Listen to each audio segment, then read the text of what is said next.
You are not lazy. You are not weak. You are just comfortable. And comfort is killing the man inside you. You think your life is fine because you are not in pain. But the truth is your soul is slowly suffocating.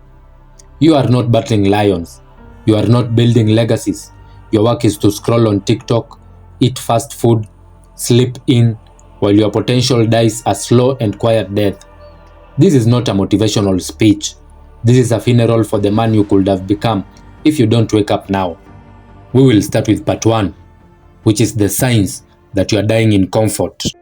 Number 1, you haven't felt pressure in a long time. As a man, you haven't taken any risks, no challenge, no pursuit that scares you. You wake up, survive the day, and repeat. But men aren't built to survive. We are built to conquer. Number 2, you've replaced purpose with pleasure. You have embraced porn instead of intimacy, fast food instead of discipline, Netflix instead of growth. You are feeding your urges, not your future, bro. Number 3, you avoid discomfort like it's a disease. You want to be rich without struggling, fit without sweating, respected without sacrifice. But the man who avoids discomfort is the man who avoids growth. Number 4, you are a ghost in your own life. Your woman does not look at you the same. Your kids don't follow your lead. Your friends don't ask for your advice. You've become forgettable. We now move to part 2, which is how comfort is a slow death. Every time you hit snooze, a piece of your power dies. Every time you say I'll start tomorrow, you bury your destiny deeper. Comfort kills in silence.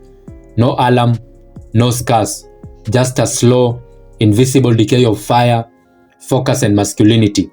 And the worst part, you don't even know you are dying because it feels good. It's not pain that destroys men, it's pleasure without purpose. We now move to the third part, which is how to escape the comfort prison. Number 1, make discomfort a daily ritual. Wake up at 5 a.m., do 100 push-ups, take a cold shower, say no to distractions. The goal is not comfort, but its capacity. Number 2, start the war with yourself. You are your enemy, not the world, not the government, not your ex, but you. Win that internal battle and everything else bows. Number 3, set fire to your old identity. That version of you who made excuses, let him die today, this minute. From this point on, you attack your day, you conquer your emotions, you outwork your comfort. Number 4, join a brotherhood. You need other men while walking this path. You need men's inner power. Because comfort is weak when you walk alone. But when you rise with warriors, you become unbreakable, bro.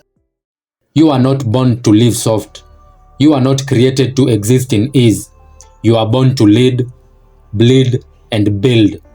The man inside you is being smoothed, not by pain, but by pleasure. You are not tired. You are bored. You are not weak. You are unused. So wake up now, because by the time you realize you wasted your fire, the world will have already moved on without you. Men's inner power is your comeback. This is your call to arms. This is your rebirth. Let the world feel you now, bro.